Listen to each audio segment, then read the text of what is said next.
gruzinas ir mama su vaiku. Važiuoja, kuris tai laikas, važiuoja ir taip berniukas atsisuka į mamą. Mamytė, ar galiu pabesdėti? Labai pilvukas skauda. Negali, sunelė, kaip tu dabar matai, kad žmogus važiuoja dar. Bet mamytė, paklaus, gal galiu, nes man labai pilvukas skauda. Ar taip atsisuka moteris į gruziną ir taip sako, klausykit, gal galėtų mano sūnus pirstelti, jam labai pilvas skauda, čia turi problemų. Tegu bezda, pas mane slauga aš nieko neužžudžiu, o taip, tegu bezda. Na, berniukas vieną kartą važiuoja, taip, po kurio tai laikus vėl, mamytė, ar galiu čia besdėti. Mama vėl atsisuka į gruziną, klausia, ar, žodžiu, gali tas jūs sūnus pabesdėti.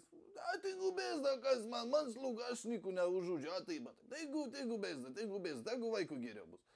Na ir, žodžiu, taip, po poros valandų, pastovaus tokio besdėjimo, vėl eilinis klausimas gruzinui, sako, taip, ar galėtų pabesdėti mano sūnus, jam, žinot, kaip lauga. Nebegali viskas besdėti, už tai, kai gali besdėti, bezda, 2 valandas, be sustojimų, bezda.